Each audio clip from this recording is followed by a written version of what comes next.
The temperatures have shot up and there's no rain in sight. Bengaluru continues to grapple with a water shortage it's not seen in recent years. In the last video, we took a deep dive into Bengaluru's water scarcity issue, not just the how, but also why. In this video, we are going to show you measures that citizens are taking to mitigate this crisis. We are now at one of Bengaluru's prime lung spaces, the Lalbagh Botanical Gardens. And what you see behind me is treated water being used to water the plants and lawns in this sprawling park. The Lalbagh Botanical Garden is spread over an area of 240 acre and similarly Bhavan Park in 197 acre. And basically, initially actually the Lalbagh and Bhavan Park, we used to depend only on the rainwater and also the additional borewell water only for watering the potted plants and bed plants. And since 2000, we have actually the effluent treatment plant, ETP plant. In Lalbagh actually we have 1.5 MLD, that is almost 15 lakh litre processed water we will be getting. And similarly in Bhavan Park, we have MLD, like a ETP plant. So in summer also, summer main source is actually the ETP plant. We have about 1500 sprinklers. So 20 sprinklers will switch on for about a period of 15 minutes. So likewise, the 175 area of the lawn area and garden area basically, it will be covered in one day, 24 hours. So likewise in Bhavan Park also.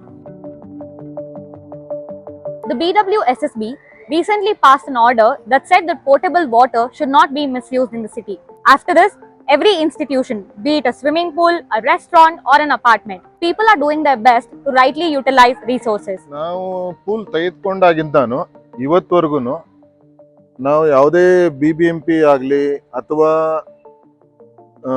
ಇದು BWSSB ಅಂತ ಆಗಲಿ ಯಾವುದೇ water source ನಾವು ತಗೊಂಡಿಲ್ಲ.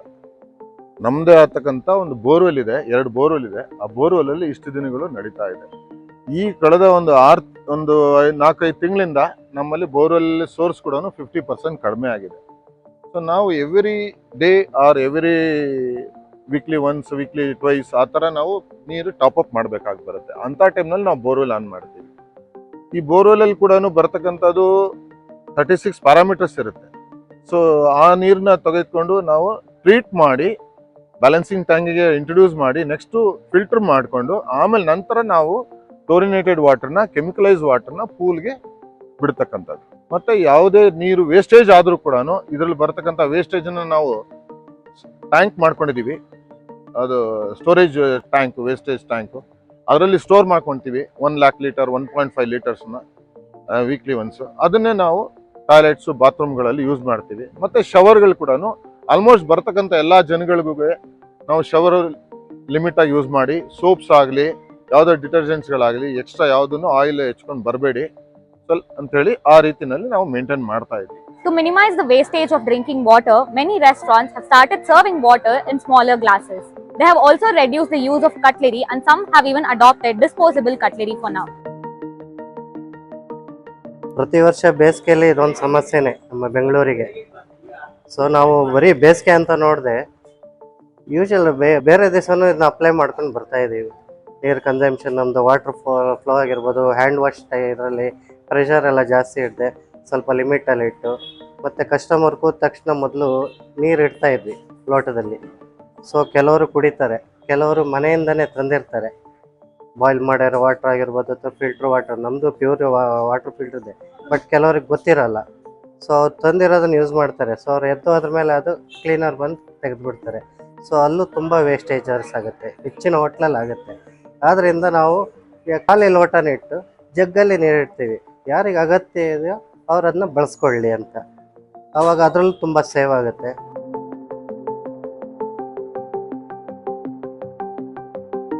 So we require around 2000 to 2500 liters of water per day. But not all the water is used. Like we need around 1500 liters of water. Rest of the water that we have will be sent back into the soft water tank that we have over here, which will again be treated and be reused. Like if it goes to the RO, it will be used as a drinking water, or all the reject water that that RO has. So it will be the reject water, which is hard water. It can't be drank or it can't be used for any potable purpose, but we use it for washing and gardening. So we don't waste a lot of water. We save it as much as we can. In most apartments, aerators have been installed for taps and treated water is being used for non-drinking and bathing purposes. They have also adopted water rationing and have banned all the mass events. We are from Century Saras, Yelahanka. We also have faced the water shortage and we responded to the situation and fitted this aerator. I will show the demo how the water is saved. This we demonstrated in one of the exhibitions also, and our children also we educate with this. Now these aerators are fitted in this. One tap is normal tap. So now I am using a stopwatch for 1 minute and I will show you the difference between the one is without aerator, one is with 80% saving and another one is 70% saving. Normal tap which everyone uses has given us 10 liters of water, whereas the second one with 70% of saving has given us 3 liters of water, and with 80% savings it has given 2 liters of water. That means 80% of the water from basin and kitchen we can save it. It doesn't touch your hand, it gets wasted. So that's why we have fitted compulsorily in all the apartments from 50,000 liters per day to 35,000 per day. 15,000 per day we could save.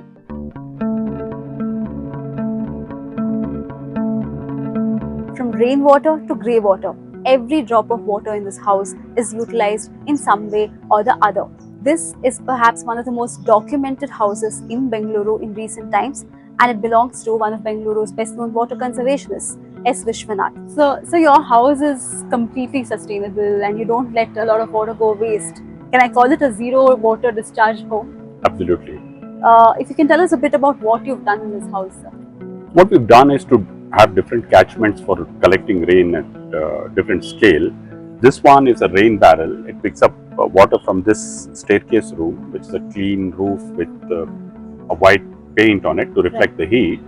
This water is stored in the rain barrel and it goes through that black pipe into the kitchen. Okay. Right? It gives us the entire requirement of drinking and cooking water for the whole year. I don't need any drop from the BWSSB, and I can differentiate between the Arabian Sea and the Bay of Bengal. Right. And you said this was last filled when? During the last monsoon? The last rain, because I measured the rain every day, the last rain was on November the 23rd. Even now, there's half of it filled with water. Right. We use only about 10 liters for drinking and cooking. This is going to last us till the next rain. Most times you can use it for non-potable purposes. And if you're lucky and you keep the catchment clean, you can drink it. Once you do that first small bit, you can then slowly expand in phases to cover the whole roof of the house and store it in rain barrels or your sump tank, or make a recharge well to put it into the ground. That's as easy with rainwater harvesting as possible. With grey water treatment, you have to make sure that you use eco-friendly soaps and detergents. Once you do that, that water does not stink or smell, and you can just pass it through a basic sand filter or the plant filter that we have, and reuse it for your garden or flushing the toilet or for non-potable purposes. Again, start small, learn from the mistakes you make or the lessons that you get out of it, and then try and expand. It's great fun to learn. People grow a lot of plants on the terrace, roof gardening, terrace gardening, kitchen gardening through that way, and especially the water conservation is most important. So whenever we grow plants in a pot or a tub or in a bed, and the first thing is actually we can add a lot of leaf litter, and like we can go for an organic mulch. So the organic mulch will definitely help in conservation of water, and also the evaporation loss will be drastically reduced. By covering the top surface, the moisture will be retained for very long time. And second thing, we can add the cocoa peat and other like manure to the top surface of the pot, so that it will retain the moisture for some time. And now commercially lot of gels are available now. If you add actually the gel balls to the top soil of the pot or a bed, and it will absorb the water to a maximum extent when we water, and then it will really slowly release back to the pots or a beds. And that is a very good for especially required during summer this thing. Let us know in the comment section what you do at your house to conserve water. Remember, every drop counts. For more such videos, follow The Hindu.